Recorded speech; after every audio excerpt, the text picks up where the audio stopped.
Waiting. World Cup is done for the night, so everyone's going to tune in. Seems legit. We've had one or two live audience members. Yeah, they've had good suggestions too. I pay attention to them. But did we advertise it to anybody to participate tonight?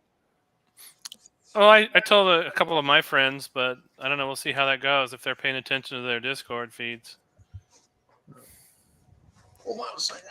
You want to advertise this because I think like Wizard Tower games. What are you doing? Well, I have. Why are you in mine? All right. It was kind of funny. All right. Oh, there we go. Now we're live. I have a special treat tonight. I have a little Warmock mini here that I got from Bronze Age Minis. He was selling those Usurian figures. Oh, nice! So I bought them. He's been a friend of. I've not opened the box I got from them yet. But he's been my buddy for 20 years now. Who has? He's a good guy. The guy from the Bronze Age. Bronze Age. Wow. Yeah, those are good. He's good. Yeah, he's a funny guy. Yeah. Really good guy. He was trying to get a convention going in his part of the world, but I want to say it's Nebraska. It's like, nope, it's like, good luck, dude. There's like 7 of you in the state. You guys should put him invite him to the feed, man, because it's Star Frontiers. He would probably dig on it. Yeah, well, he doesn't really Star Frontiers convention. Well, he wanted to do a miniatures-based convention. He was trying to get some more gaming convention, that sort of thing. But the thing is, he doesn't really game. He makes miniatures. He's a sculptor. All right, let's see. So the idea was that there'd be a convention that he could sell his miniatures at, and that would be he's in Utah. That's not Nebraska, Utah, but Nebraska, Utah, same. Yeah, one of those cold ass states that no one lives in. Oh, there's a lot of people in Utah around, on the Salt Lake area anyway. That's about it. You're alienating our vast audience here. All the Midwesterners are going to boycott us. Right? I was just in a. Are we running yet? Yeah. No, we're recording. We're live for 2 minutes here. So never mind. That sounds like some after show comments. I just narrowly escaped a current politics thing off of a Star Trek game, and I was just like, why did this come up? And he was just screaming at me. I was like, well, I think you are no longer playing games with me, buddy. Oh wow! It's just I mean, out of the blue, it's just like it's like if you know anything about me, I do not discuss politics, and especially not in a gaming situation. No, definitely not. And not over Star Trek. And it's just, I'm like, oh my God. I can't believe that. I gotta go. And anyway. Star Trek can get political if you go J.J. Abrams versus. No, I don't know. Nothing like that at all. Basically, a great generational ship that is driven by AI is cruising through Kazin space, and it's about to cross into the Romulan zone or into the neutral zone, and it's coming down to a decision. We can't get this is prior to the original series. This is primitive tech. This is primitive Trek, right? So it's going to take almost 2 months to get information back from Starfleet what to do, and they're going to be across the neutral zone in days. What to do, right? We can't cross into neutral zone, or it's automatic declaration of war. But if this monstrous ship, a planet killer, cruises through and heads right for Romulus, they're going to declare war on everybody, right? So war is the option. Do you sacrifice yourself and your ship to get ahead of the ship and enter the neutral zone and warn the Romulans, knowing they're probably going to shoot you? But do you make the effort to do so to prevent millions from dying from the Federation? Or you just stay on the sideline and say, well, I can't go in. Sorry. Good luck. And that's what it started off as. And then it turned into this huge political thing. I was like, wow, dude. Star Trek, you're bullshit from, real world. Why are you putting the two together? They're not Reese's. Poop and peanut butter don't go together. Right. Yeah, All right. for real. It's like, yeah, they should just not be talking about that stuff at the table. So on that note, Yep. let's do a quick update on who everybody is and what character they're playing. I'm the referee, and I'll pass it to John, Captain Nemu. Well, my name's John Peck. You guys have probably seen me a couple times on here, but my character I'll be playing tonight is Captain Nemu, and he is a Dralosite that he kind of wants to be more. I guess he kind of appreciates humans and their cultures and things like that, even though he's a Dralosite. But he's still a Dralosite, so expect some shenanigans. And Richard. I'm Richard Baitlick. I'm playing St. John, who is the brother of Stringfellow. And if you're a child of the 70s and 80s like me, you'll remember that's all from Airwolf. So St. John is looking for his brother, Stringfellow. And yes, I'm a human. And John. John? I think he Not froze. frozen. Well, when he unfreezes, till he unfreezes, Fred, why don't you go ahead? Yeah, I'll go. I'm Fred Cobber. I'm playing the Yazirian Warmock Grix. Warmock is a warrior first, but does appreciate that science has a role to play in adventuring life. So he also has some computer and medical skills. Give me half a second. And I'm pulling. he's been a journeyman warrior through a number of adventures, and obviously through that got to meet Cammy during a stint as a Port Lorne police officer. Now he's out prospecting rocks. Cammy, I think John's still frozen. Yeah, he is. I can't help him out. There's no setting for that. So there's no unfrozen button. I just messaged him, and hopefully we'll see what he says when he comes back. So Right. So I'm Tammy Veralton. I'm playing Cammy Atreides. We got bored after we quit the police gig, and so I'm here playing scientist. All right, now that John's back. As a human who gets made fun of. Richard doesn't get so much flack, but I do. And John, we skipped you when you froze. John? Oh, no. Did he freeze again? Looks like he froze No again. worries. John Lamb, I'm playing a Drazolite mechanic. Can you hear me? Uh-oh. Yep. Yep. Hello. Yeah, I can There's hear you. some lag. There's a bit of lag. All right. I'll reboot here in a second, but I'm playing a Drazolite mechanic. Okay. So you guys had wrapped up your dealings on the pay dirt station at Planeron Asteroid, and gone out and done some more mining, and then discovered the asteroid vault and the beacon that you were looking for, the missing beacon from your ship, and you actually had a little tangling with the terrorists from the Liberation Front who were using that vault, that they had found it, but you guys actually penetrated deeper into the vault than they did and found some very old pirate stuff from Hatzk Naar. It appears to be from Hatzk Naar, and in there wasn't any jewels or anything, but you did find what looked like a Versk musical instrument that's kind of a cross between bagpipes and a pipe organ. And there was this sheet of music. Tam, if you want to do the share screen on that. So there was this sheet of music that was clipped to the music stand there. And right away, you guys figured out that, the chemical formulas here, the chemical molecule diagrams weren't all that hard to figure out, and you guys figured those out pretty quick. But there were other clues here, And has anybody really had a chance to ponder any of the? Yeah, Not too much, no. I didn't really figure them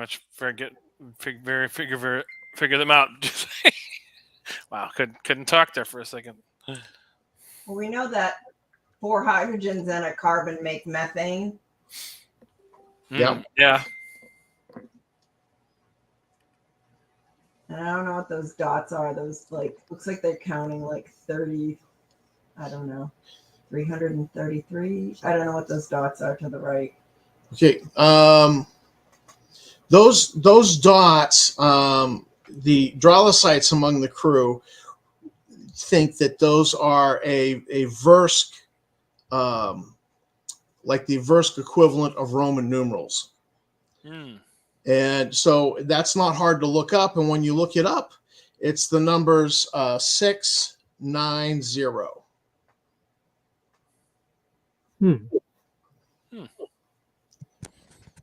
That is interesting. So then the real challenge here is, and I'll read these song lyrics that have been penned in, which these are not any known song lyric that has ever gone with this sheet of music. This sheet of music's an ancient piece from humanity, and it also happens to be the intro for 2001: The Space Odyssey, because I felt like that was appropriate. Oh my word. Nice. For this. Well, I just needed one sheet that I could write clues on, and I'm like, oh, this works real nice. So it says, sing a song of Hatzk's trove. Hatzk Naar was a famous pirate in the frontier. Plot the path from Bovine's beast warren to Cassidine's claim. Let Chrysics point the way to the dragon's spire. Triumph's trove awaits the arise of Naar. Until then, let hell freeze over. What do we need for like coordinates or something like that? 690 seems like not enough, but Right. I don't know. Maybe it's a claim number. Maybe it's like something with a claim number, but he was like an older pirate, right? Like, he was from like a long time ago. Yeah, this was from early in frontier history, before there was a UPF. In fact, even before there were lasers, like handheld man-portable lasers or Warmock portable lasers. One day, that's what they will be named. Warmock portable lasers. Yeah, that's right. For anybody watching, Warmock loves his laser rifle, and he likes putting it on the maximum setting. Absolutely. It's Cranking proven it to be very effective. Right. Cranking it to 11. I believe there's some burns on the walls from the last episode to show that. Burns in a pirate in particular. The walls were left untouched. There's an outline of what was one of the terrorists. That's right. Yeah.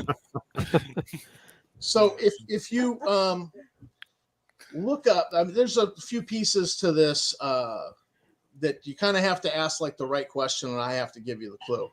Because, but there's a couple things here you might be able to puzzle out on your own. But like this Chrysics point, when you Google that in a database, you discover that that is a rock formation, a famous rock formation in the solar major star system. Excuse me. So that one in particular, Cassidine's claim. You would think maybe that would be the Cassidine star system, but you also know that there was a famous court battle where the explorer, whose name was Cassidine, actually he had discovered the Devco system, and he had to take the CDC, Cassidine Development Corporation, to court over that, and they finally settled with him. That he was getting cut out, not getting paid for his work in exploring that star system. So that was a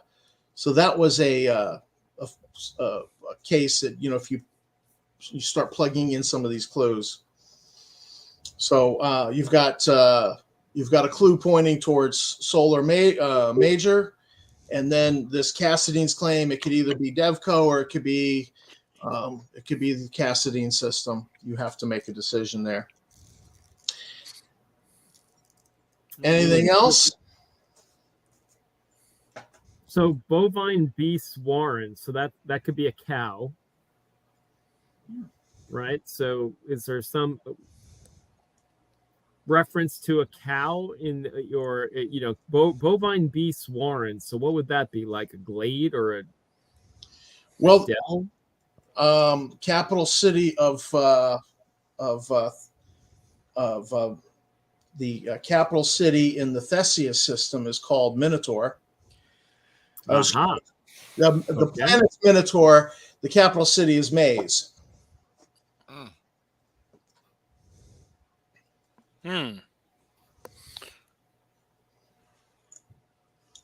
So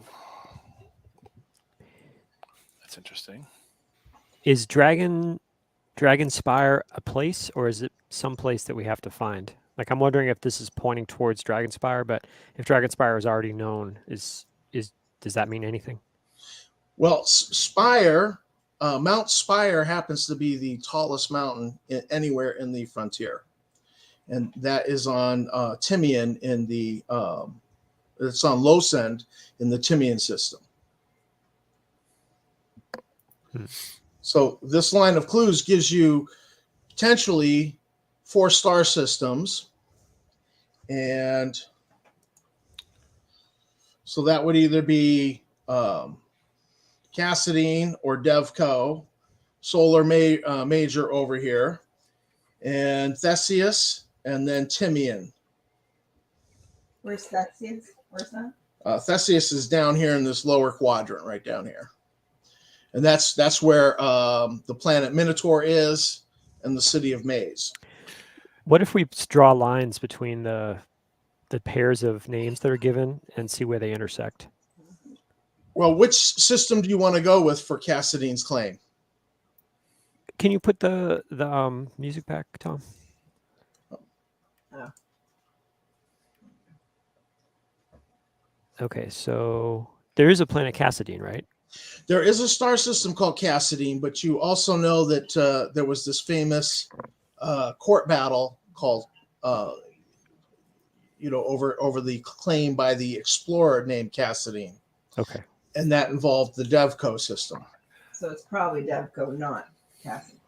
Yeah. So it'd be the place where the Minotaur is. Draw a line from there to Devco, and then the second one is Oh, that's so a nice white light map. Which just happens to be the system. This is very Oak Island right now. Yeah, do the overlay. Do the A little bit of Goonies, maybe. Yeah, maybe. Yep. Well, we gotta play the notes on the thing, right? We gotta rock out on that little organ that we found in there too, right? So, I don't know if those clues, I'm such a Star Frontiers nut. I would have figured out Bovine Beast Warren right away. Dragon Spire, would have figured those out. The Devco and the Solar Major clue, I just had to make something up for those. So I might need to dumb these clues down for the future. Yeah. They're deep cuts, that's for sure. Yeah. Yeah. That only you know. You and the person who's already dead. He is I like the is challenge. he is the keeper of the lore, so He is Mr. Star Frontier. Well, so we are in white light, though. Intersects at white light, which is where we're Yeah, at. you just happen to be in white light. I mean, I wrote this, I didn't plan this to be part of the Rockhound adventures, but I'm like, I'll just use this material for this. So that the X marks the spot as white light, which you just happen to be in that star system. So now you got to figure out where in that star system to go. Ah, well, wait a minute. What was the number? 690. Uh-huh. Oh, there we go. Triumph's Grove awaits the rise of Nar. Until then, let hell freeze over. So it seems like we're down to those last two stances in the, Yeah, in so the music. you've got a bunch of molecules.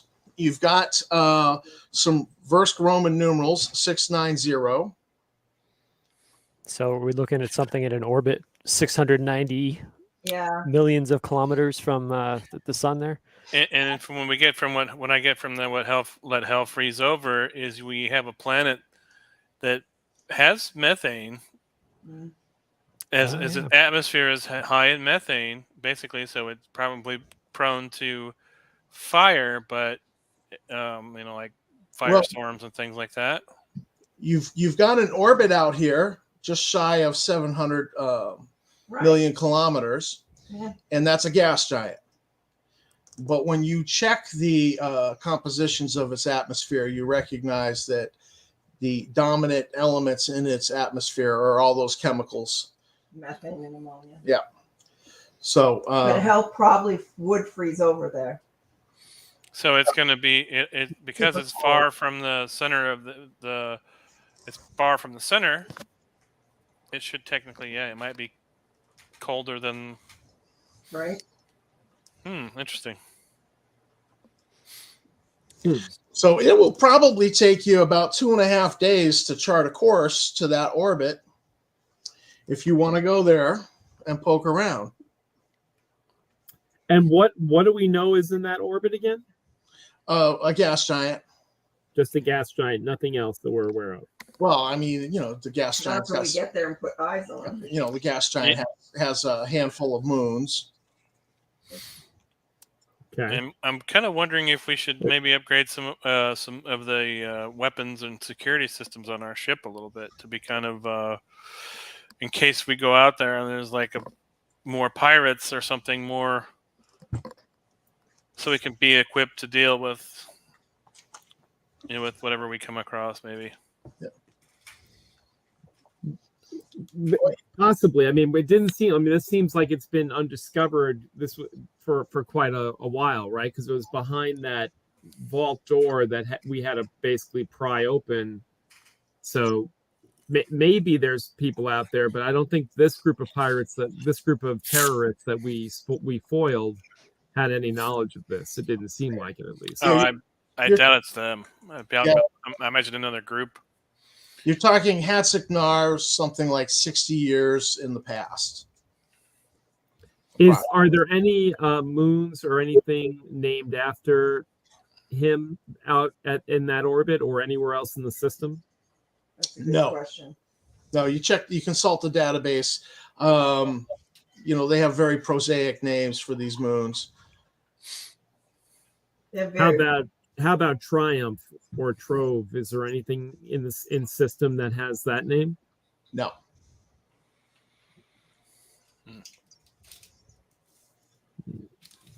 So and what about these chemical compounds? What does the computer tell us those are?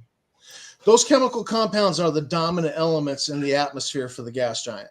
Yeah. And that's it. Yeah. Methane and ammonia. Okay. Yeah.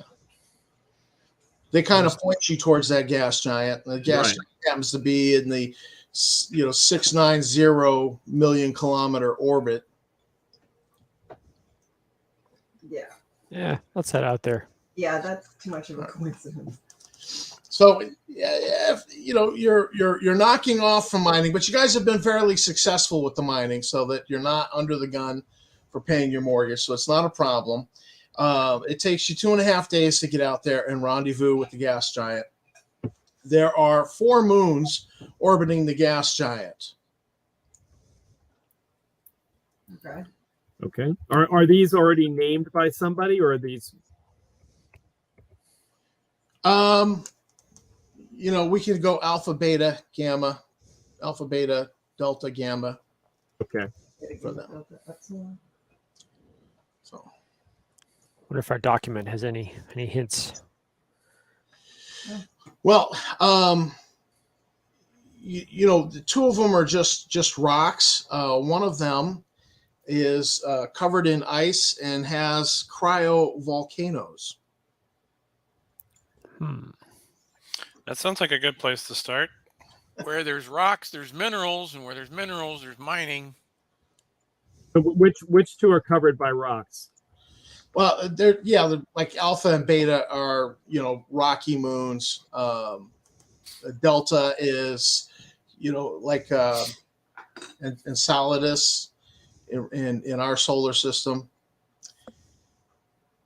and basically the gravity of the gas giant actually squeezes the planet, and so the moon, and you get what they call a cryovolcano, which is basically geysering water up through, and so they call these cryovolcanoes. They're like the exact opposite of a magma volcano, but they're shooting water up into the moon's very thin atmosphere. Do we have like scanners or anything that can check for life or anything like that? Yeah, you have energy scanners on the mining ship. How about we check for signs of life or technology or anything on these? How long does it take to run one of these scans on one of these moons? Well, you probably just need to direct the scanners at the moon and orbit it, and that would Cami can probably help refine the scans as they come in. Mm-hmm. But you do notice that there does seem to be a heat source beneath the ice, very low grade heat source near one of the cryovolcanoes on Delta.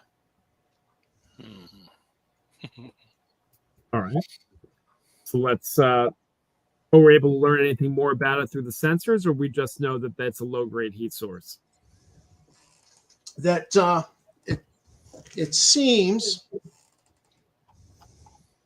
to have an outline, creating a bump in the ice, an outline something like that. The Millennium Falcon has Nice, landed very on nice. this planet. That seems pretty organic. I believe that's just a natural occurrence. Yeah. It's just So what you find is that it seems like there's something under there, but it's downwind of this cryovolcano, so it's got layers and layers of ice have built up and formed on it. But you are getting an energy reading deep within the ice. It just doesn't seem to be enough to melt the ice to overcome the temperatures that are present. But you kind of think, oh, there's got to be something under there. I know. Last time I watched a movie about digging an alien ship out of the ice, didn't work out so well. So no, not so much. I might have seen that movie too. Actually, my cousins, they were forced to bring little Tommy along with them to the drive-in movie theater, and they wanted to make out in the van. So they made me go up on the roof of the van to watch this movie, and it was a very cold New Mexico night, and I froze my butt off. Did you start watching off? a movie you filmed in Antarctica, or wherever it was supposed to be? Did you start off your statement by saying your cousins wanted to go to the drive-in to make out? Yeah, it was a whole group of them, but they were forced to bring me along in the van. A whole group of your cousins wanted to go and make out at the drive-in. There might have been a date or two in there somewhere. No, they had girlfriends, and they didn't want to bring me, but they were forced to bring me. And so they weren't explaining to Uncle Lou and his wife what was really the deal was. And so it was we got there and they're like, "You go on the roof." Wow. And I froze. This is New Mexico. You don't think to wear a coat. Oh, it gets cold at night. I mean, the daytime. I've been out through there a couple times, and when I was there, it was like The daytime, yeah, you're sweating, and the nighttime, you're freezing. So, whereabouts? I'm going to assume that number one, you need to take the digger shuttle down and have spacesuits. That I'm going to assume that you're bringing along the engineer's laser power torch to cut into this. So basically, I need to know, where do you want to try to cut into this, or what plan do you want to put in place for trying to get at this? It's too bad we don't have tractor where beams. Does anybody recognize the configuration of this ship? Like, where would an airlock? Because we're going to want to get access to an airlock. Otherwise, we're going to cut a hole through the ship, which we don't want to do, right? So we probably want to think about logical locations for an airlock. So are there any similar? Is anybody familiar with a similar deck plan like this? A similar ship configuration? Does this, is there any information we might have through our computer that that can find us something similar to this? There's nothing in your ship's computer that would give you a clue here. You're going to have to make an educated guess as much as you can. The source of the heat, if you can see it's roughly in the center here, but just back from this line of the wings. So roughly right here, where you're getting some energy readings. Is the ship sticking up out of the ice, or is it down in the ice as it is right there? Yeah, it looks like it was landed, and then in these 60 some odd years, this cryovolcano, geysering water out of it has just covered this in ice. And the ice is fairly thick, 60 years worth of this being coated with ice. So I don't know. Do we have a way of determining the depth of where the ship is, so that, are we drilling down 10 feet, 100 feet, 1,000 feet? No, you're drilling like about a foot cutting through the ice of about a foot, and then it's either you find a hatch or you don't find a hatch, and then you're cutting into the hull. So if there's an engine room or a reactor on board, then chances are that heat's coming from where the reactor is. So would it be normal to have an airlock around where the reactor is? Probably not. Right? No. Yeah. How about I do a technician roll and see if we can use that to help with the determination? Sure. Go ahead. Let me grab my dice. I got technician 2. It's going to be a D20, correct? No, D100. I'm sorry. It'll be one half. That was I actually had it in my hand and I put it back and I was like, well, I think it's a D20. It'll D100. All right, got it. You know what? That totally. I knew I was forgetting something. Let me grab my dice out. I totally. All right, here we go. I just need to step away for a moment and grab my dice. I knew I forgot something. I got a 35. Let me go to my character sheet. What's your logic? 2. Let me see if I can reach it. All right. I'm sorry.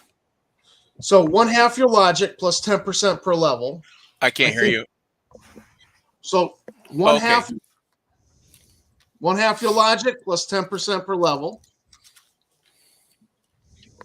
All right, I got a 60 for logic, so it's 30, and then I believe we're still first level, so I thought you 40, said and I got. 2. I'm sorry.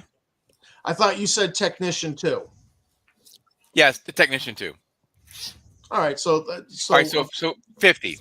50%. So you passed it. You're guessing that it's going to be a little bit more forward of the engine room, so somewhere in this line. Most likely not all the way out here in this area, but you're thinking a little bit more forward of what you guys are identifying as the engine room. All right. Well, we'll discuss it. And so basically, we're looking at left, center, or right. Any votes? Any good luck votes? Thoughts? Center. Right up the middle. Yeah, let's try that. Yeah, center. All right, you start cutting, and you actually do find a hatch dead center. Oh, Nice, very nice. It is a roof hatch, and so you've cleared away a substantial amount of ice, but the hatch seems to be frozen, literally, figuratively, shut, like cold welded in place.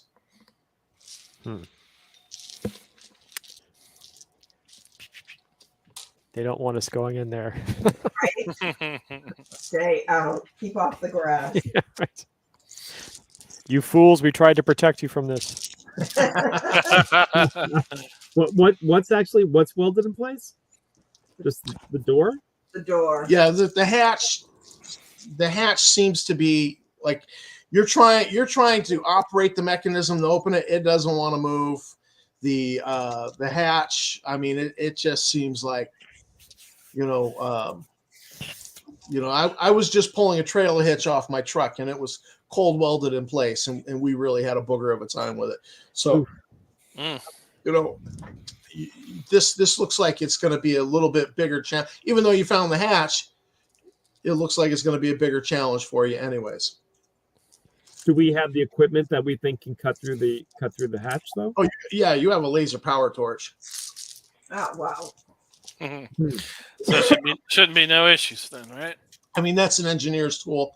I just assume you brought it with you. For sure.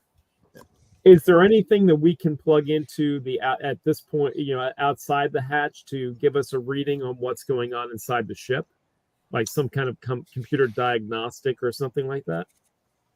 There's no computer terminal at this hatch, and you're looking at it, and you know how when you look at a car and you say, "Boy, that's an old car, that's an oldie." You kind of feel like, man, this has got to really be an old Starship design. Oh. And is it do we think it's welded from the outside or from the inside? Oh, that's a good question. Well, no, yeah, it's been sitting there so long in the cold. It's just that it's not. Oh, I see. Okay, so it's environmental. It's not like somebody. Yeah, It's just seized in place. Got it. Oh, I thought you said that it looked like it was welded shut. I said cold welded. It just got it. The metal had been metal on metal for so long. Sometimes it just kind of like that trailer hitch I was dealing with. All right, that makes me feel better. I was getting ready to send Robbie in there.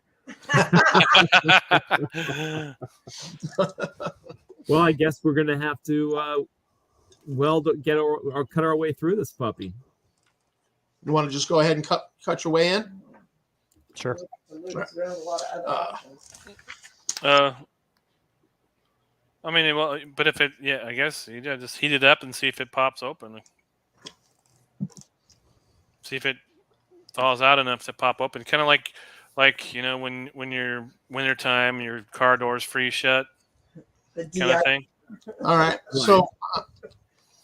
So you guys modulate the laser power torch so that it's not cutting, but it's just welded. It's just warming up the metal. And all right, I'm gonna say you got lucky with that, and you did actually manage to get the hatch open without actually having to cut a hole in the hull. Oh, this is going to be space worthy. Just wait. It's gonna be classic. So this is not an airlock, but this hatch goes into a central room in the ship below. There's some emergency lighting. That's this, it's not the regular lighting, but it's like, little strips of emergency lighting. They must be getting power from the engineering section. And you see a number of crates down in there, and a few chairs and a computer console. And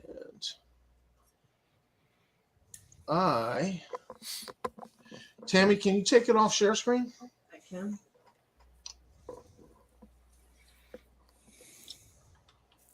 Okay.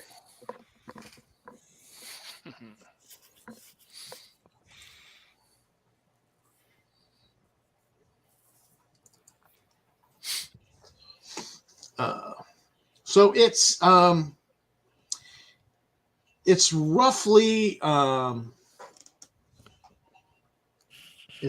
rectangular shaped, but one corner of the rectangular slopes like a trapezoid.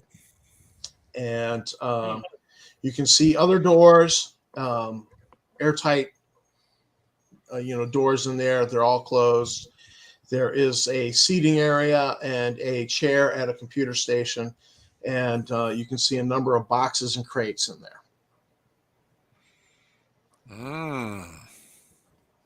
Is the computer All right. working? Well, yeah, let's try. Is there anything powered up beyond the emergency lighting? No. Can we try to power up the computer? Boxes and crates look like they look old. They don't look new to you. There's like a lot of frost. Any moisture that was in the air has frosted over everything in there.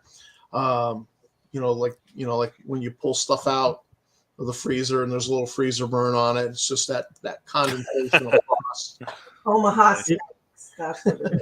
Omaha steaks. Is the environment breathable inside the ship? Well, no, because you've opened the hatch. It's the same thin atmosphere that the moon has now. Hmm. And there was no escaping air when you opened the hatch, so it's Gotcha. And so when we try to turn on, can we try and turn on the computer, see if there's any power? Oh, so you're going inside? Yeah. Why are you so You know, excited about that? Gru has always I'm felt turning on- that I'm turning on my inertia screen, and I have my laser rifle out, of course, and we're going inside. before you go in, Gru has always felt that humans excel at being the first into situations. Once They- again, they- I will they tend advise to find- you to check the optometrist when we get back to the station, because I am a Userian. But nevertheless, No. I'm saying let the humans go first. Let the humans go first. Yeah, there we And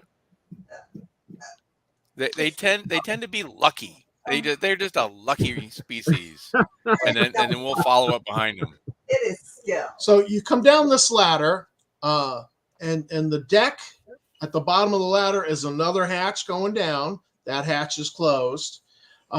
There's a doorway to the north that opens into this room, and you can see that there are numerous boxes and crates. There's a sitting area, kind of like the table and couch and chairs in the Millennium Falcon. That's to the northeast, and the computer station and one chair is to the northwest.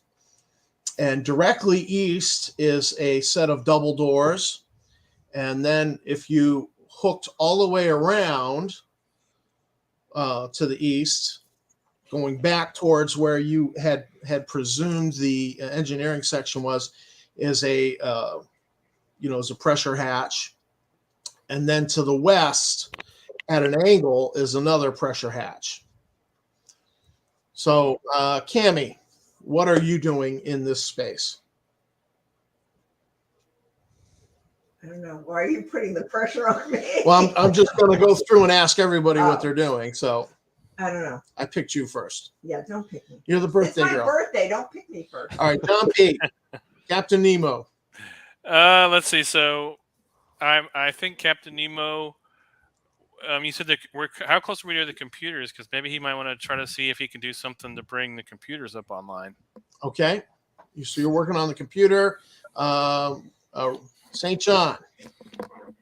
I'd like to try to head towards where the pilots might be. Where do you So think that might be? I guess that would be heading north away from the engine compartment. Okay, there's no hatches going north out of here, so Oh. you got a hatch. If you hook all the way around the ladder well you just came down, Uh-huh. there's one going south. There's double doors going to the east, and then there's a door. There's a hatch on the. Oh, wait a minute. You said north. Wait a minute. Yeah, I'm reading this wrong. You know what? Tammy, why don't you go ahead and do the screen share? We probably shouldn't split up until we've searched the Yeah, split the party. That's a good idea. room. It really is the Millennium Falcon. This is awesome. Oh, that is cool. Yeah. I like Yeah, it. no, I stole this from Richard Silver, who did a lot of deck plans over at starfrontiers.us. Oh, that's so great. Oh, nice. That's Very a nice. cool ship. So this is one of his horizontal deck plans. It's one of the ones he proposed for early in Star Frontiers history, and so I just liked it. And he has an affinity for the Millennium Falcon.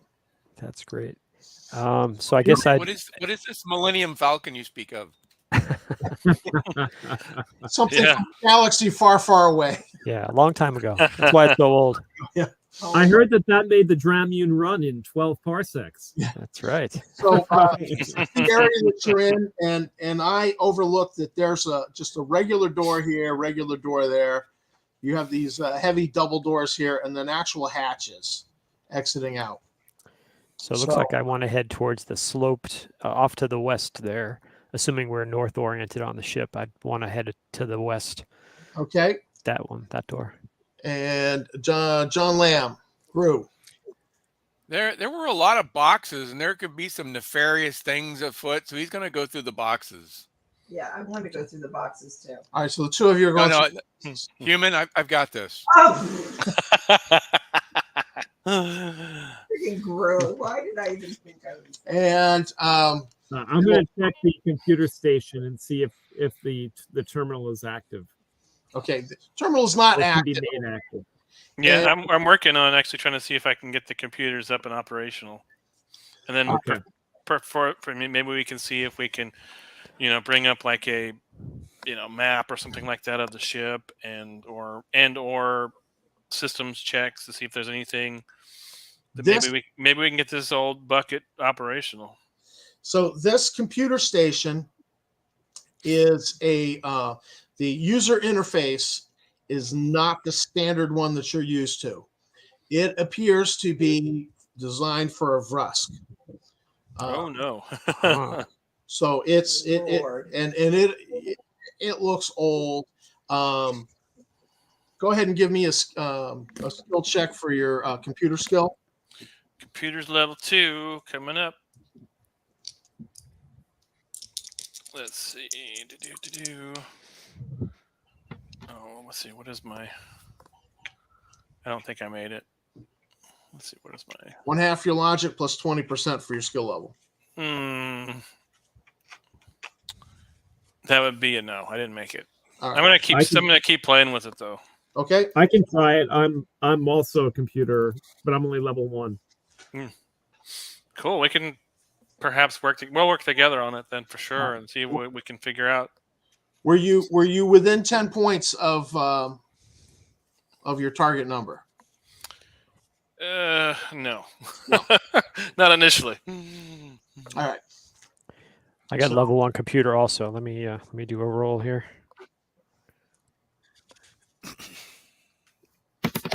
Nah, I missed. I got an 80. I got an 80 as well. So no go. So you're not getting anywhere with the computer, even just trying to boot it up. The Gru actually opens a box and looks inside, and it's full. I see in the text. I see in the text that it. You see the what? Something in the I think text. he froze With again. diamonds, right? It's full Oh with my diamonds, right? Goodness. Yeah, somebody wrote that. I don't know who that was. I don't know. Yeah, boxes of 2 pounds of diamonds. I'm good for it. I like it. Hold on. There we go. internet went wonky on my end. Okay, so you look inside and you find it's full of old style Versk trade chits.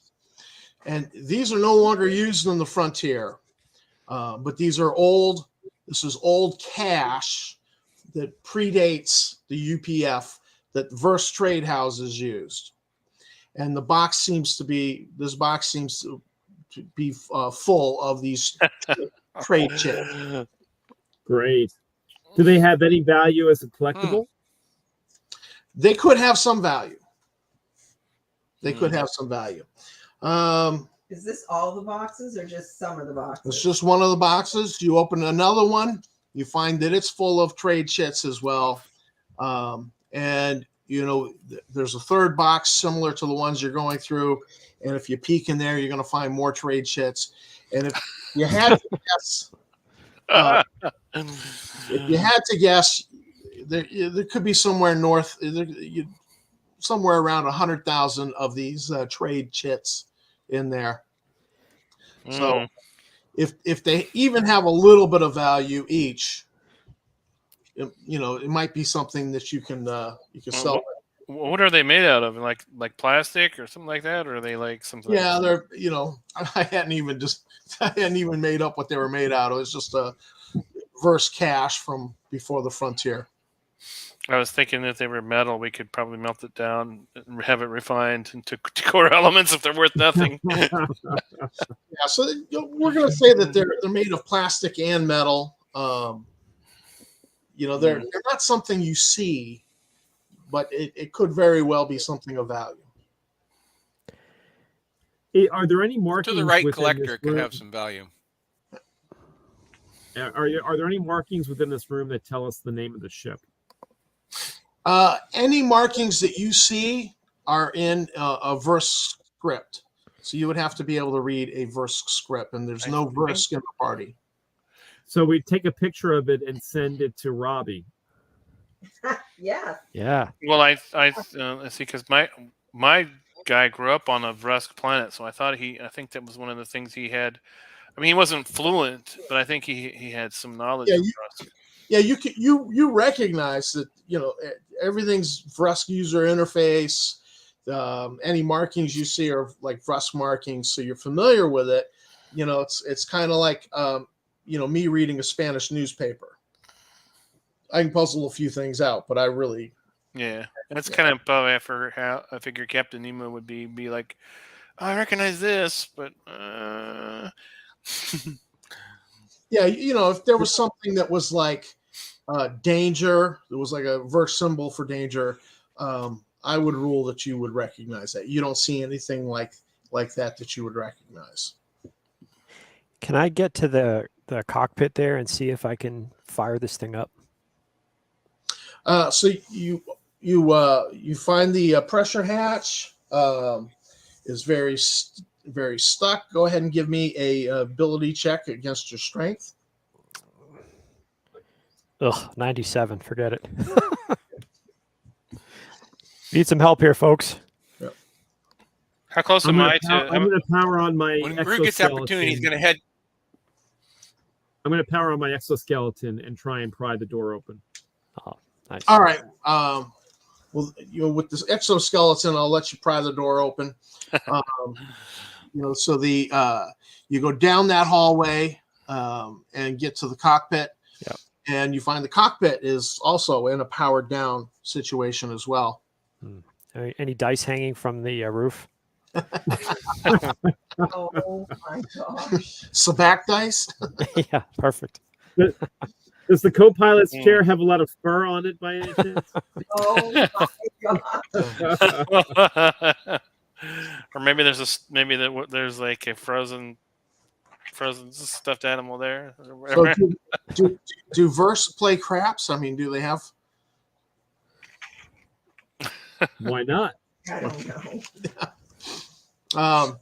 So you don't find any fuzzy dice hanging from the rearview mirror, but the chairs do appear to be for the Versk anatomy, and so this is you're kind of getting, and these are not the chairs that you're familiar with that can be reconfigured for a human or a Dralocyte, and then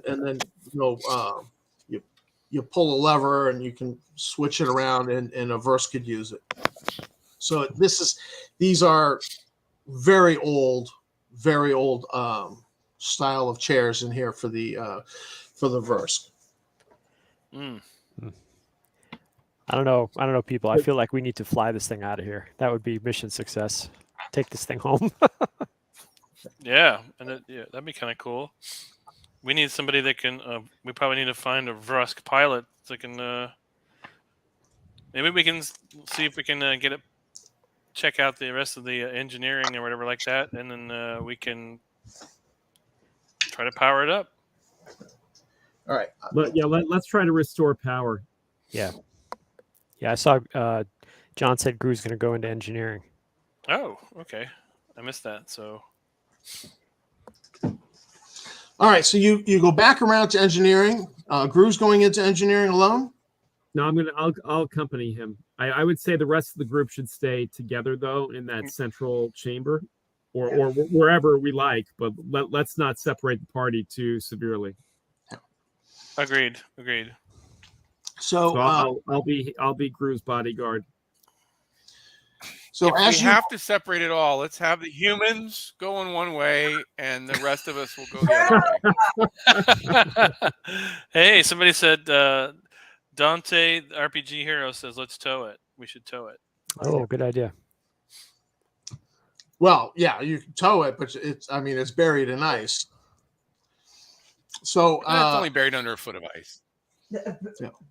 So the pressure door again requires the strength of the exoskeleton to open. You open the door, and you do see a engineering space with controls for the engines, but there is a small atomic reactor in there, and it seems to be in a powered down mode, but it does appear to be running. And again, you still have that emergency lighting going on in there. And there's an engineering station. And We lost our Yarzarian. Give him a minute. Oh, there we go. Much bigger. I like it. I can see better now. yeah. Oh, that's so much better. Oh, That's what she said. my bad. We just scroll it in. I didn't know you could do that.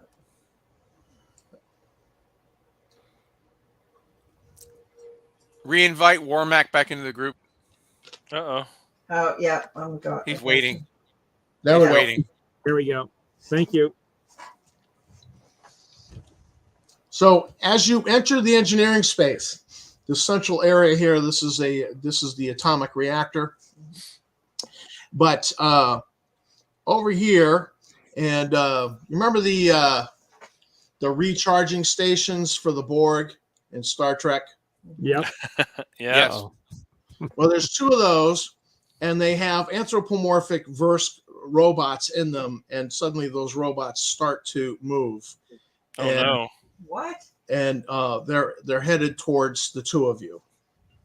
Are they armed? They appear to be armed. Oh, Oh, no. Hopefully They're somebody's got brusque. They some have a lot of robotics. arms. Oh boy, here we go. What are they armed with? They are armed. Not just armed. It looks like some sort of a beam weapon. Oh, no. All right. Well, I'm gonna take aim at one of them and fire. Well, Greg, robotics. Well, let's roll for initiative.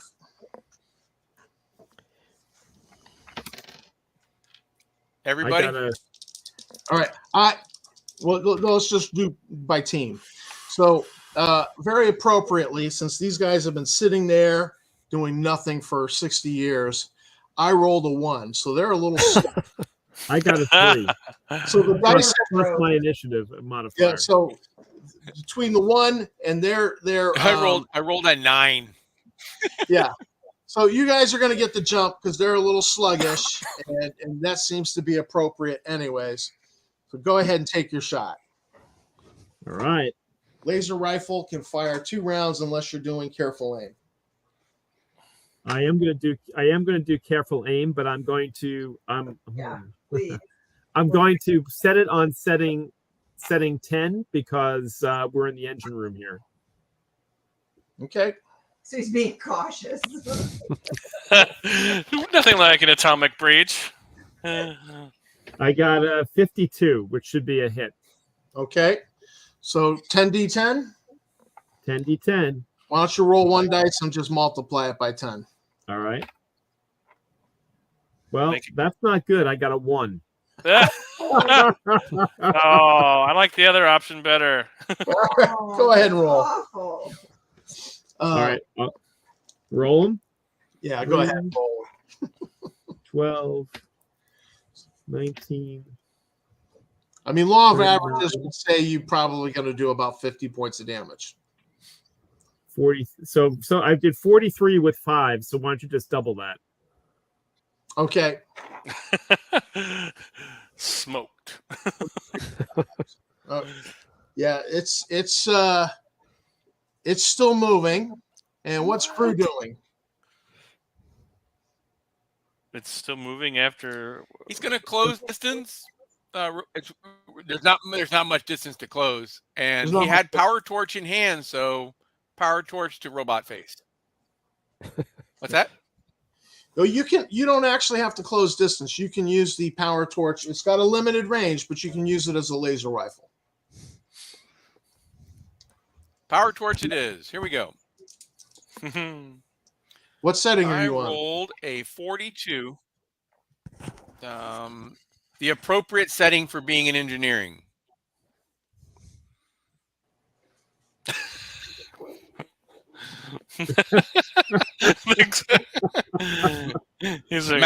Maximum setting. Well, now I got to look up what the maximum setting is for it. I think. Why don't we just say 20? Let's just say it's automatic damage. That would just say it's dead. All right, so if you're shooting the one, if you're on setting 20 and you're shooting the one that he shot, it stops working and falls to pieces on the floor. The other one, he wouldn't take that away from the Yarzarian. He's going to shoot the other one. No, that's cool. Let's try and subdue the other one. Let's try and capture the other one in case it can help us get the. Oh, it's a Yarzarian. Yeah, it's set up for it could fly. Maybe we could program it. Yeah, that's a good idea. So let's try to subdue the other one. So let nail that first one, and then we'll try to subdue the second one. all right. Hold on a second. Oh, here we go. I need a weapons table. Hold on.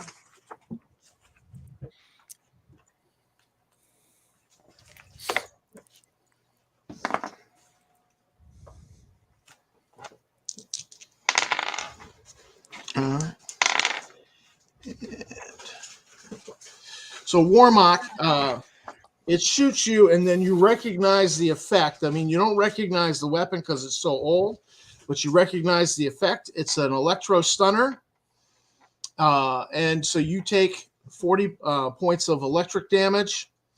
Your inertia screen does not stop it. Nope. So. But that was I do have an anti-shock implant, so this was intended to cause damage, not. Yeah, this is not a stun effect. Yeah. Okay.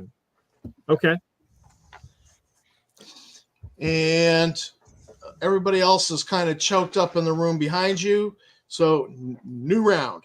Go ahead, Warmock. Roll initiative, or are we shooting? Go ahead and shoot. All right.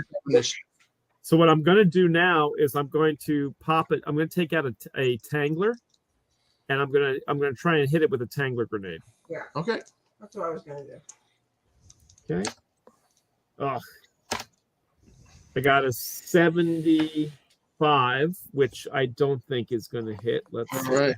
We got to go to a bounce table. 33. No, I have nope. A 43 is what I needed. No.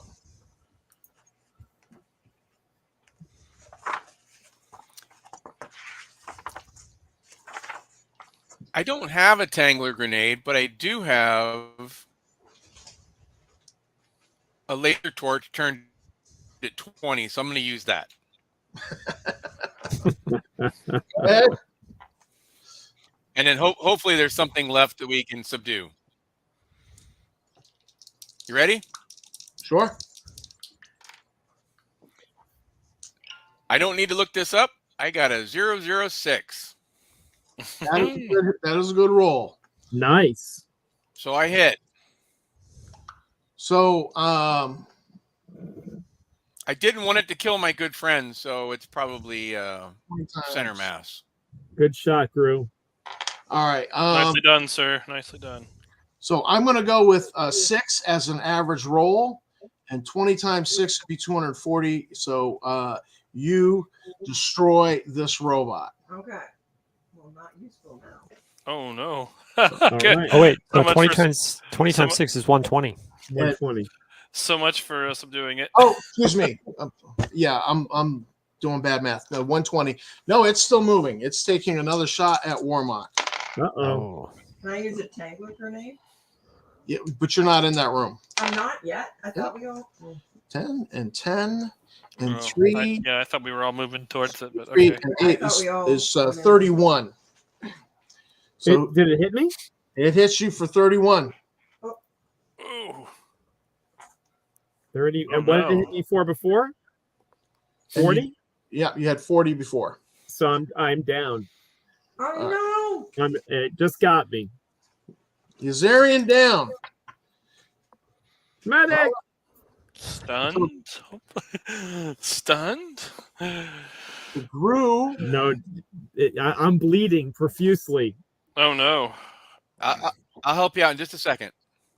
You ready? Yep. All right, now I got to look this one up. Hold on. It's a 47. All right. Half of my Dexterity. It's RS, right? No, it's dexterity. Yeah, it's 30, and then it's dexterity. Dexterity is a 60. So 30 plus 10% per level. Yeah, For your 40, skill. and I got a 43, so I missed. So you miss. What's that? All right, so you Yeah, I missed. He's going to take aim at you. Anybody else want to come in the room? You hear Yes. combat going on. no. We already were. All right. Cammy enters. Oh my God. I dropped the dice again. Here we go. I have to step away for 1 sec. I'll be right back. Sure. Okay. That's all right. You're unconscious. That's true. Mm. So I want to use the Tangler grenade. All right. So the robot hits Gru. 9, 11, and 16, and 23. So low damage, 23. Is there anything in the regards to like a dodge or anything like that I can employ? No. You can if you were in melee combat with it, you could invoke defending, or you could go for cover, Okay. duck behind the atomic reactor. So he's shooting, so any missed shots will hit the atomic reactor. That probably won't. Yeah, that's Be a not problem. going to work out well. But you could definitely hide behind the the atomic reactor in the center of the room. if you wanna do No, that. he'll take it. He's not a human. He'll take it. I mean, what could All go right. wrong? Right. All right, Cammy, go ahead. You want to go by deck? Go ahead. So Cammy, you've entered the room. What are you doing? Tangler grenade. Go ahead and throw. What am I throwing? So what's your throwing skill? Do you have throwing skill? I don't think so. No. Then No. 1/2 your dexterity. My dexterity is 65. So What am I rolling though? 33. 33 or No, I less. know, but which dice? I'm looking. D100. Okay, that doesn't always help me when you say that. These two, All right, there we go. You have a pink one. Why do you have a pink one? because I have a pink one. Okay, so D10, D12, D8. 2d10. Roll 2d10s. Thanks. That I can do. Okay, one of them will be the first digit. Okay. And I have a 08 or an 80. 80. An 80. So 80 and with So so 88. you miss. So you bounce a Tangler grenade off into into the other engine. Oh no. And so the robot then gets to respond again. Oh, hey now. Wait. What about Gru? Yep. You already shot me. I hadn't got to do anything yet. So I went, it shot me, and then she went. Yeah. Well, no, you went, and then she came in, and oh, you're right. We did that out of order. My bad. Go ahead. No worries. Here we go. Get him, Gru. All right. 35. So this time it's a hit. With the Tangler? No, I don't have a Tangler. I have the power torch. Turned at 20. Still a 20. All right. So he's definitely burned down now. He's definitely burned Okay. down. All right, so now I will put the health on my Yarzarian friend there. All right. So Do we have an actual medic on board? Because if not, I will. Okay, so we'll do the medical skills, and if not, then I will use my. Go ahead. Not according to this sheet, I don't, babe. I don't have medical skills. we don't have a medic. I thought at one point I did, but then Actually, I think was your Zarian friend, was he part of our medic crew? Oh, you know what it is? Oscar Rios was our Oh, medic yeah, he was. back in Port Lauren. Yeah. Yeah. So you can We could shoot definitely him. use Oscar right now. You can shoot him up with a Statos to stabilize him. How far down are you on your? Nobody has first aid skill. No. I thought she did. I thought I did too, but I don't have. It was Oscar Rios that was our medic, was our doctor back in. Remember he was a coroner. We were relying on the Yarzarian. Not helping now. All right, we were relying on our Yarzarian to be our medic, but obviously it failed. I guess we're gonna have to take him back to Robbie. So Have Robbie hook him up. Yeah. So you stabilize him, and who's the engineer in the group? That would be Gru. Gru. So you recognize Gru. that the atomic reactor is on low power, and things are fluctuating with it. You don't like the way it. You just have a bad feeling about it because you're not sure that this thing's in good shape. Oh, we need to get out of here. Yep. Grab anything of value and leave the ship. It appears the atomic reactor is unstable and could blow up anytime.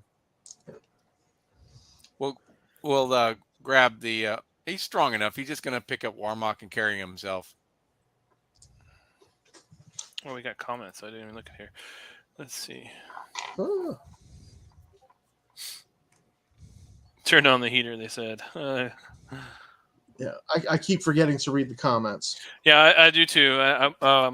Solve away. You solve away for that. There we go. There we go.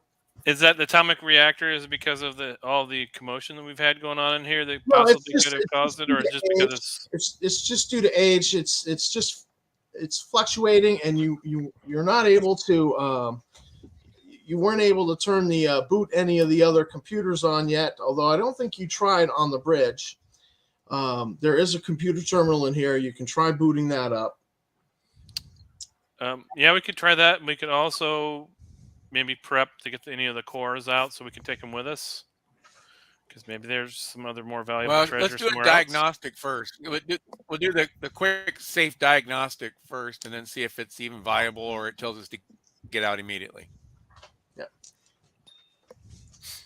So, all right, you do a diagnostic on it with your engineering tools, and your concern is that the program that's running it could have a problem, and this could become unstable, or maybe not. You don't know. You're just not sure because you can't examine anything since you weren't able to boot any of the terminals yet. Well, I guess maybe we should just concentrate on trying to get the terminals online. So if Warmock is he still like unconscious, or is he like? Yeah, he's been stabilized. He's still unconscious for now. So I guess in the meantime, I can try any of the like maybe the terminals in this area, and try to see if I can.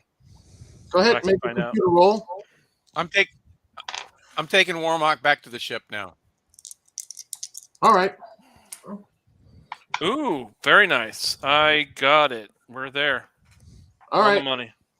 So you boot it up, and the problem is that the operating language is in verse. Oh. So you're going to have to actually work at this at a disadvantage, but you can bring up some of the files, some of the for engineering, the alarm program, the program for running the reactor, and it's you're just not sure because of the whole interface being in Vrusk. Should we ask Robbie to take a look at it?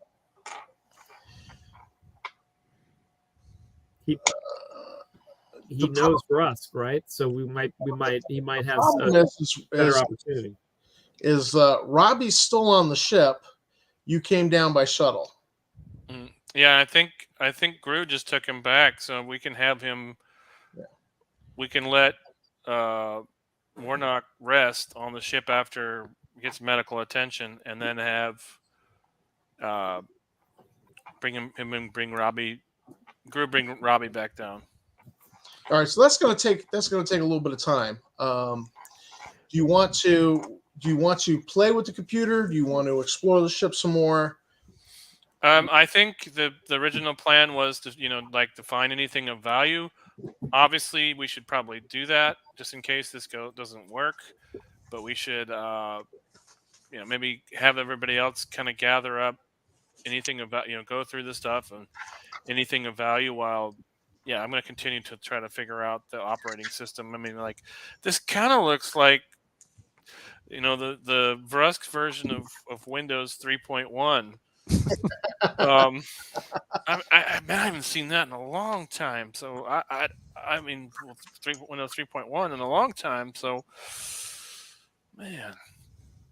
Okay, so as you're poking around, you find a Vrusk vacuum suit that's deteriorated from time. It doesn't look like it would work for anyone. You found all of those chits. You also discovered that the starboard life support is offline. Yeah, we're definitely going to need John for that. Okay. These areas up here, you've got life support and then backup life support. So, I mean, there's a lot of equipment that's just frozen up and not working and doesn't seem to be getting the power it needs. Plus, you've got an atomic reactor that seems iffy. Make that bigger again.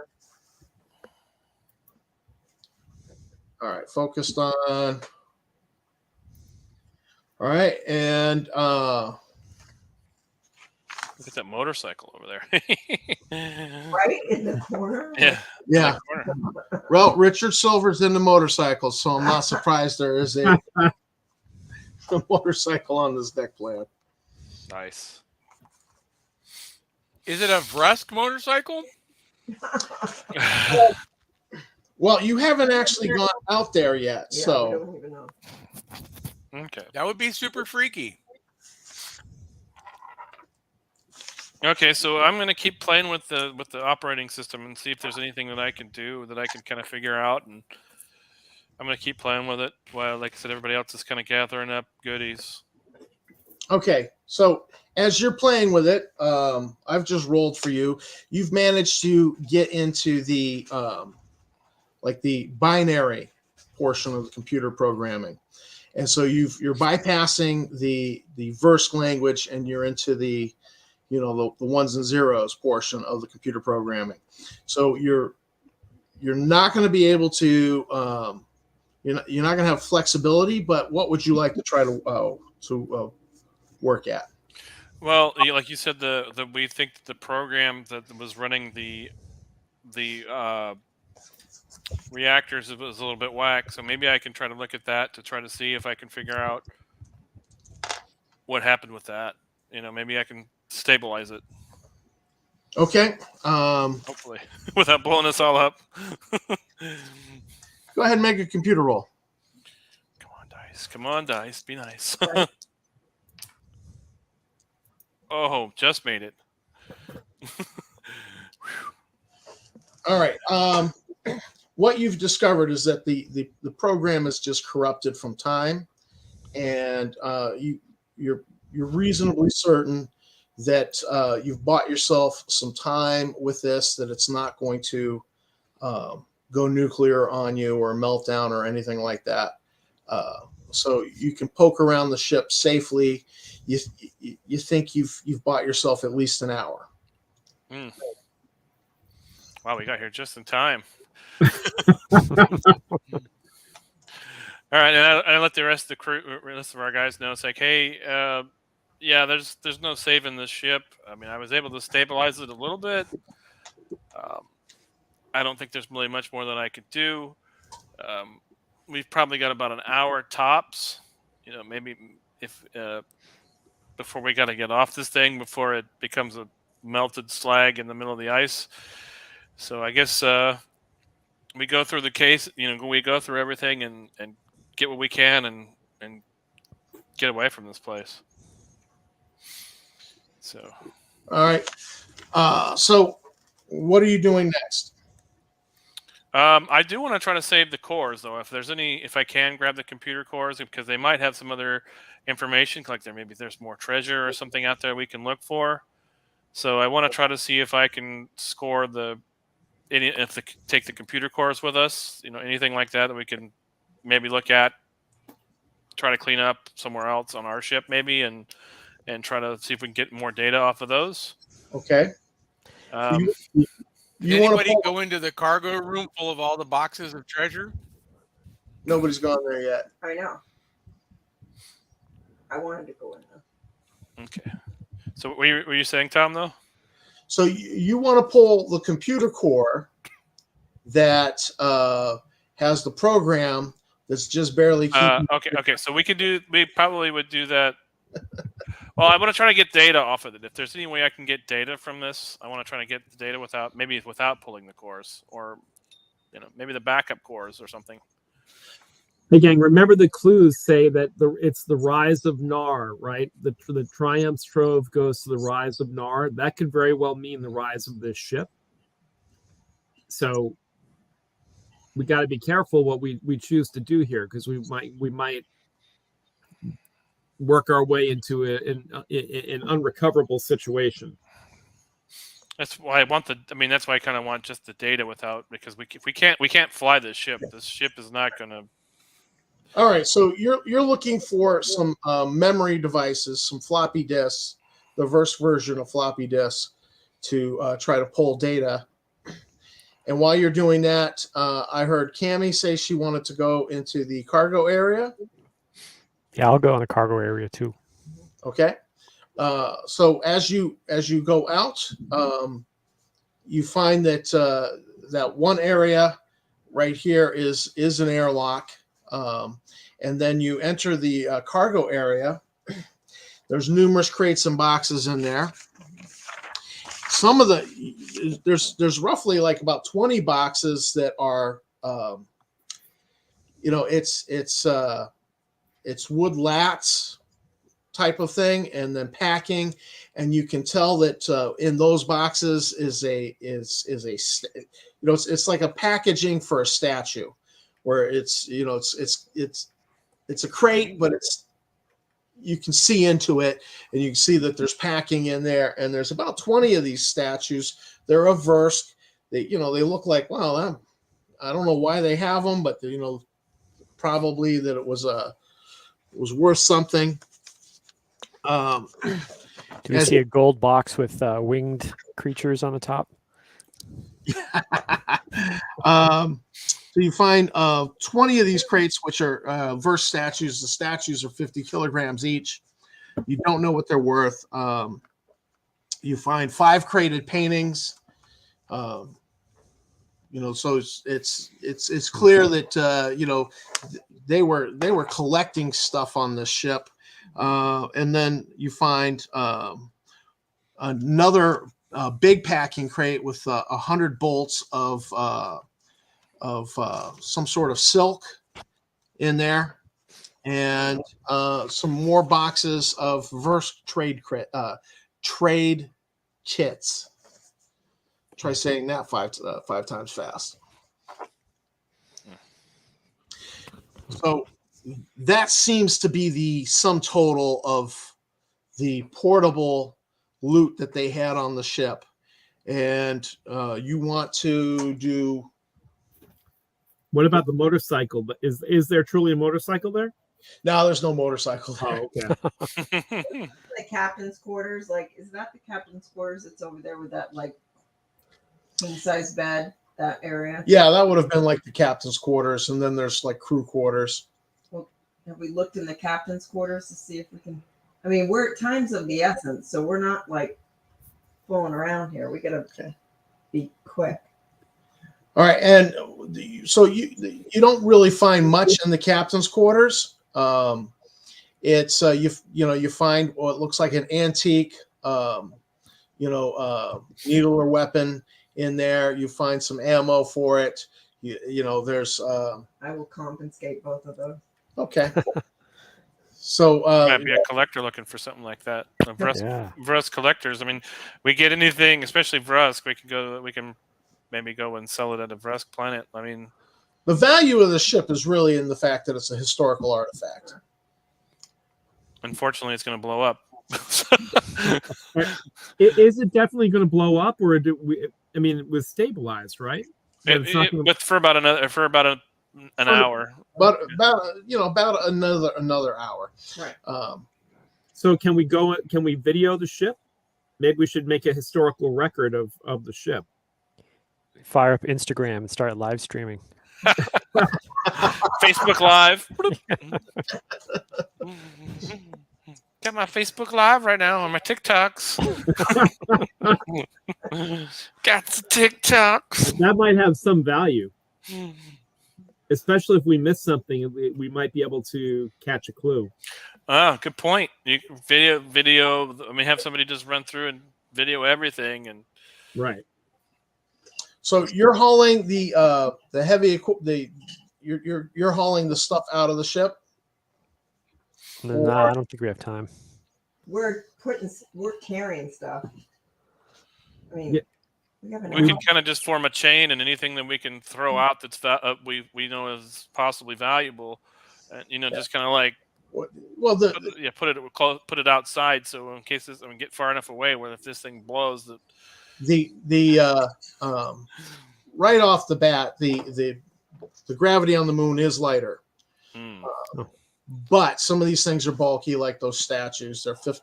In 1 G of gravity, they're 50 kilograms.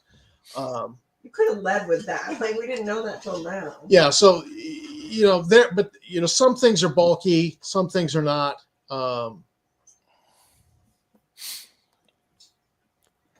Okay. What would you? Definitely probably anything that's bulky and heavy enough we could probably put outside where it's not going to just float away. But basically we'd have to gather everything up until we got the shuttle, and then we just have to, box it up in something possibly, or maybe if there's any documents or anything like that. I don't know. Whatever we find that may be historical, we can put it in one of the heavier boxes. Did Gru take the laser power torch with him? Yeah. He wouldn't. Yeah. He wouldn't have left. He would have taken it with him unless he couldn't with carrying the Yorizarian. It's his personal engineering tool. Yeah, I took it with me. Now, did he make it back to the ship and get him set up with Robbie for the medical? Well, and all that? I mean, you've carried Warmock back to the shuttle. I don't know that you're qualified to fly the shuttle, but I will let you do more first aid on him and revive him with just 5 stamina points. Awesome. So can I conduct surgery on myself to restore my hit points?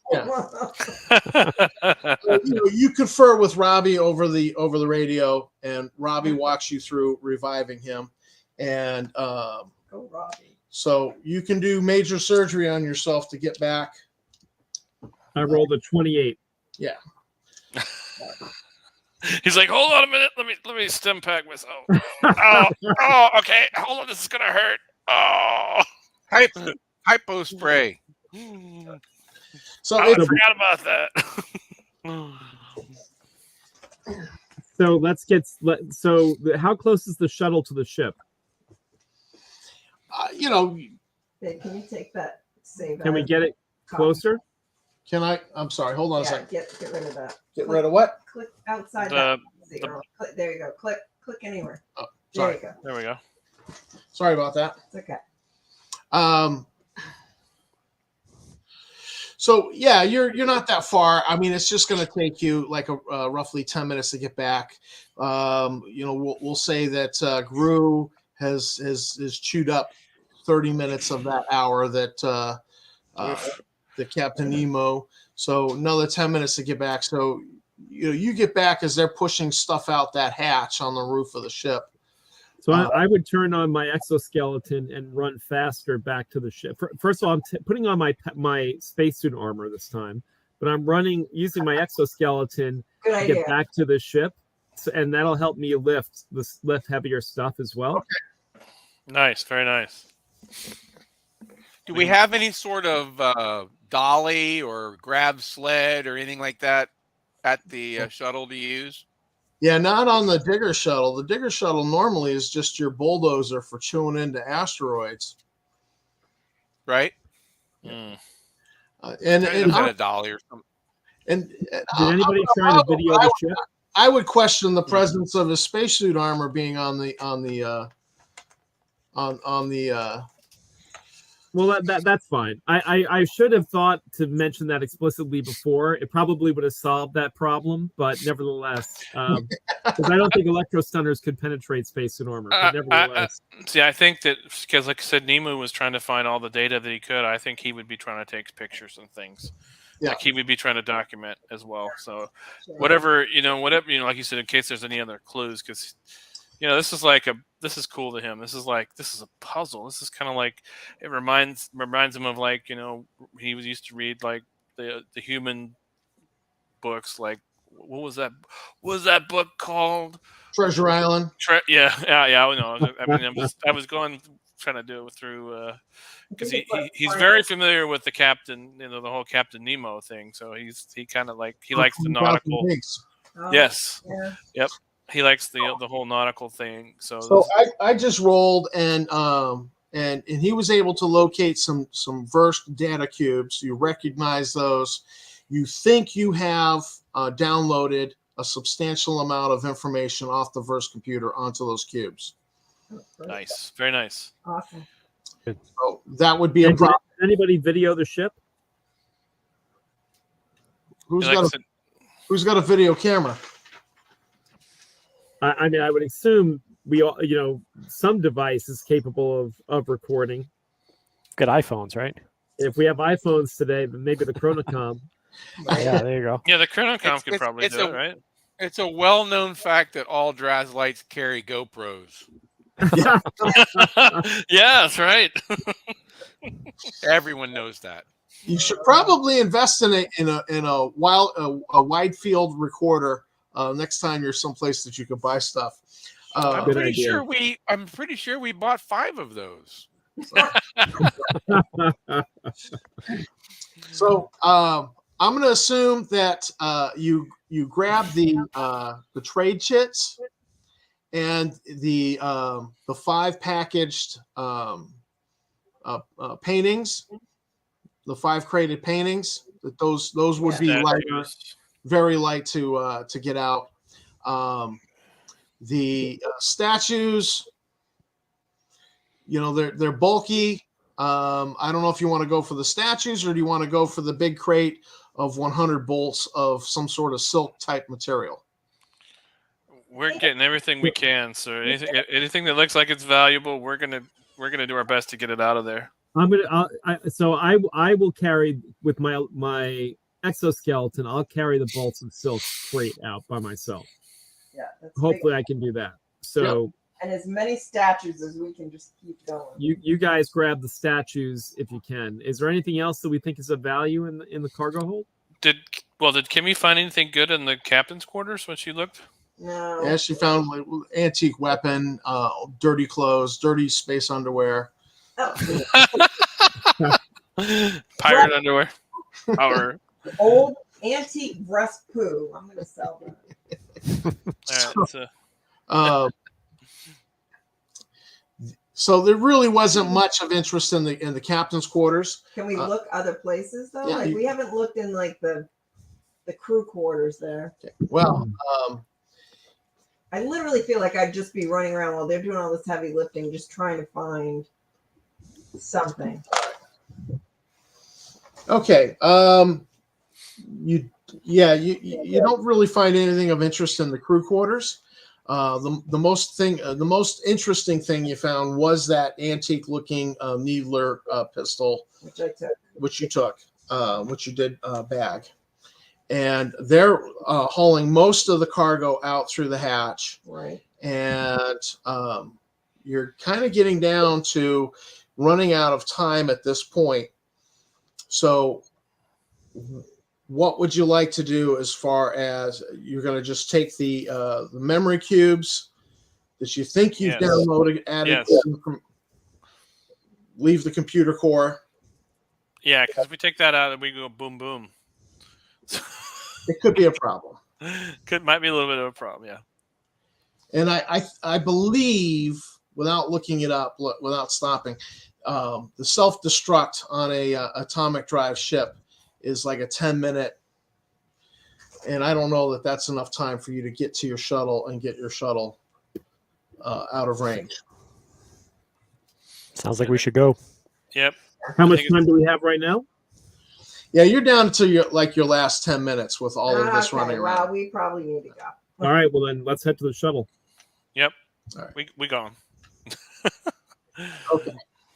So what you have managed to find here, and the reactor does melt down.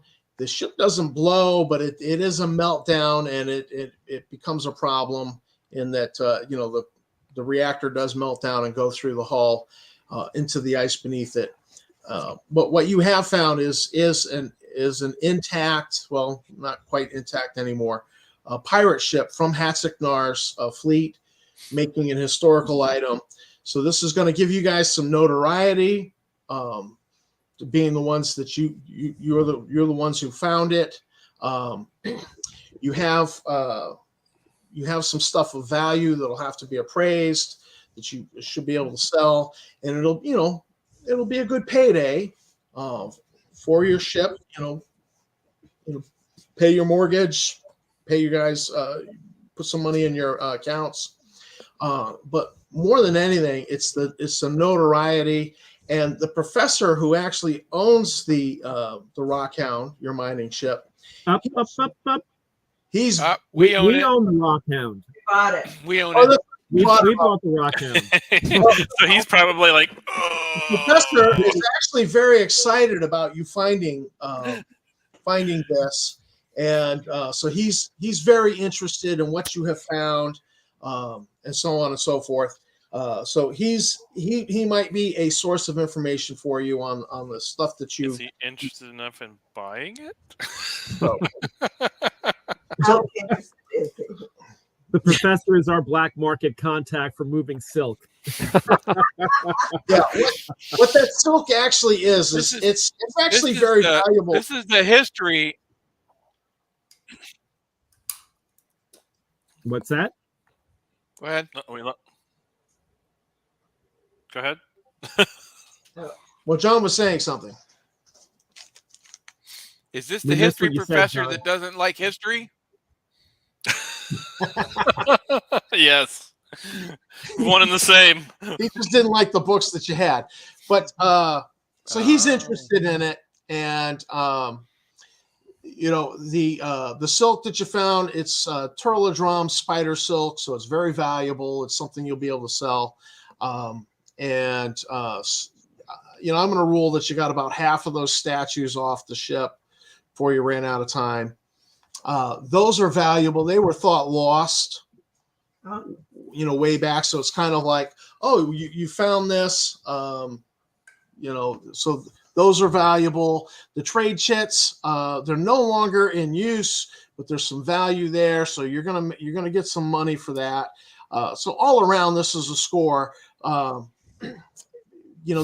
big thing is that it's the history that you found that it does give you some notoriety and makes you a little famous. What about the movie rights? One of our claim markers here to mark it's our claim. I'm sorry? Do we have to drop one of the claim markers here to mark that it's our claim? I mean, it melted down, so there's probably not much left to claim. Yeah. Well, the whole ship didn't melt, right? Just part of it. Yeah, this is a very antique ship. It's really something that can be recovered, and it's archaeologists going to want to look at it. That it's that kind of a thing. So here's my question to all of you. So I'm going to give you a choice on what I prepare for next time. Tammy has been bugging me to do an aquatic adventure, and I found one. Oh, nice. Not something I wrote, but I found something that works. And there's a little bit, it would be like a proposition of, we need a ride. We're going to this unexplored system to explore this planet. We're willing to pay you to take us there. You can do prospecting while you're there, type of thing. It's one of those jobs. Or I can work on developing the information that you may or may not have successfully downloaded from this ship and try to come up with something new. I have no material there, but I can work on that for January, because I'm assuming that we're not going to play like close to Christmas. Everybody's got family stuff going on in December. So I for one am up for playing if anybody has the time. I'm taking the last 2 weeks of December off, so I will have time. But if people don't have time, that's fine.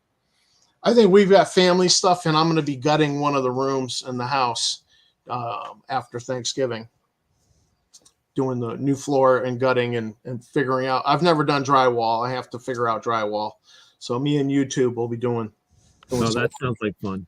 Yeah. When you go to do the seams, you get the big sponge, and you squeeze all the water out so that it's just damp. You apply your mud, and you get it fairly smooth, and then you use the damp sponge to smooth it all the way out. And if you do that each time, you don't have to do any sanding. Oh, nice. Yeah. See, I didn't even know that. See, that's good. I was a foreman for drywalling for a while. Yeah. It sounds like you might want to hire John to do the job. I might chat you up. I've got to fix one wall, but I've got to take it down so I can redo some wiring in it. Tom, just do whatever's easiest for you. Like, do the prepared Yeah. adventure if that's easier. Yeah, I'm cool with either one. Yeah. All right. That'll help us pay the bills while we're getting ready to do the next big treasure hunt. Yeah, All right. and you know I'm pretty easy when it comes to this kind of stuff, man. I just want to hang out and have fun. So Amen. And I do want to thank Gru for saving me. Thank you, Gru. Appreciate it. well, he only did it because you weren't human. So Well, I'm not saying that's what really happened, but but that's what really happened. But Tammy and St. John, they others suspect can that change is the outcome. case. I do think it might be a good idea if another one of us invests in medical skill, right? Just to have, because I think I'm the only Well, medic. It seems. You are. You know, on that note, I need to ask: has anybody got an accurate recording of how much EXP Oh yeah. I've given out?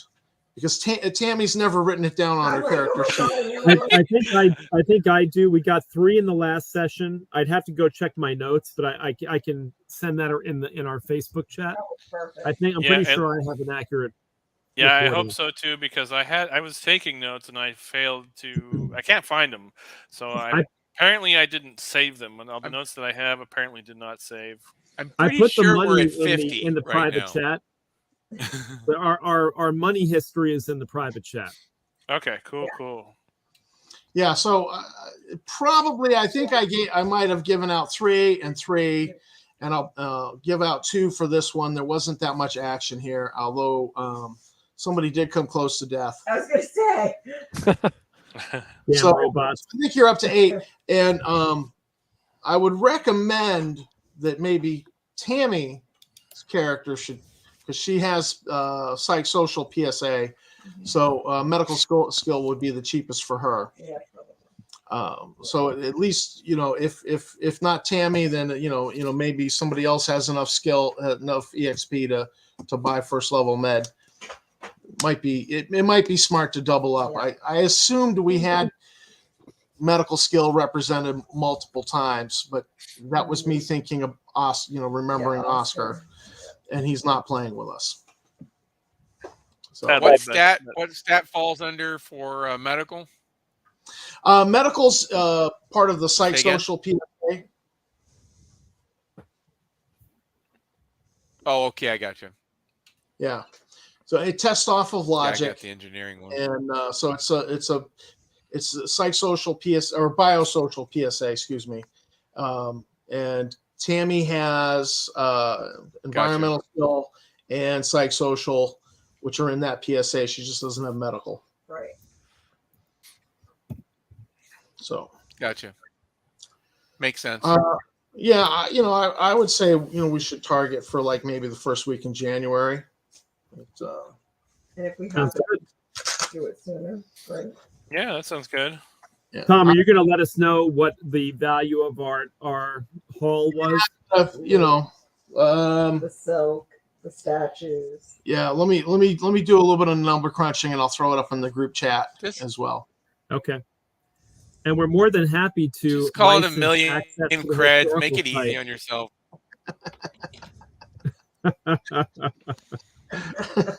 Yeah, I don't know if I want to call it a million. Listen, we found a Model T in the garage. That's what we just found. I was just trying to make it easy Yep. on you. But the motor melted out of it, so And there's that. Details.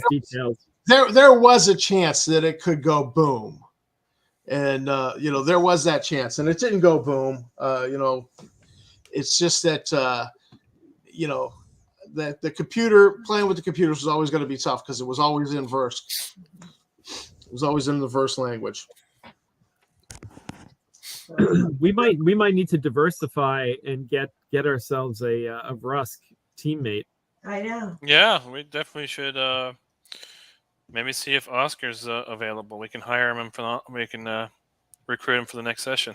Or we could remove one of the humans and insert a verse. Oh snap! He never misses a beat ever. But diversity. But What about diversity? What about diversity, Gru? I didn't say both humans, just one of them. Diverse characters matter. Right? Yep.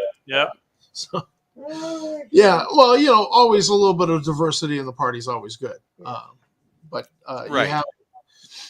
you have your token Usarian and a couple of humans, a couple of Dralocytes, and it's the way it shook out. Nice, very nice. All right. I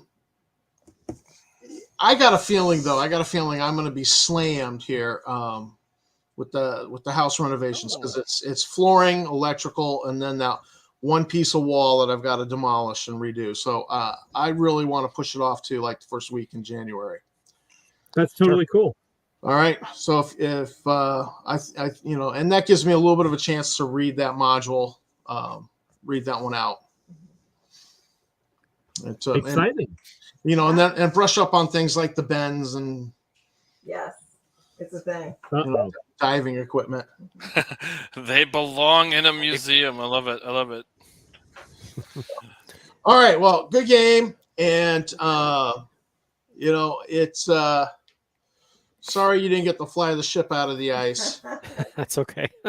Yeah, that is kind of, well, but you, like you said, if we can decontaminate it and throw another core in there, and we might be able to get it out. We might be able to get it out of there, right? And just get a Rusk that can help us. Yeah, I think you need a full, total archaeology going on here. Tell the professor we're going to set up let somebody else deal with it. Booth by the historical site, and his job is to sit there in a spacesuit on the frozen moon and collect admission fees to the there you go to the site, to the museum. There we go. Yep, there you go. All right. Well, it's his retirement guy. It'd be like a Walmart greeter, but instead for our space museum. Oh my gosh. Hey, and thank you to our 2 viewers tonight. We had Dan and we had Big Vic, I think, right? That was just I thought there was 3 viewers. Let's see. I may have missed somebody. I was popping in once in a while. Well, tabletop, Big Vic, that's you, Tom. Dan, right? RPG Hero, and tabletop was Tammy. Yeah. Okay. Yeah, she's on my login for this so that she can monitor the chat. I just can't pay attention to the chat and run the game. I didn't even realize we had a private chat until tonight. I was like, what? Yeah. I have been Nice. There's private chat and then there's comments on the video. I just discovered that too. I was like, I have missed this entire time. And I kept looking over here and I was on private chat, not on comments, and I'm like, man, Yeah, I kept doing the same thing. So to all the to our viewers, I apologize for. I did kind of pop in a couple times. I'm like, oh yeah, there's comments. I gotta look at the comments because it's like it was kind of blowing it up over there. So I did pop in a couple times and review them, but for the most part, I was like just paying attention to our private chat stuff. So. Well, pro tip, the reason I got booted was because I noticed I wasn't logged in. So I tried to log in so I could make comments publicly, and that booted me out. So that did not work so well. So oh, snap. Yeah. But don't try to log in while we're in the middle of a session. That did not work out. Tammy, why don't you go ahead and halt the recording at this point? Definitely, this was a great session.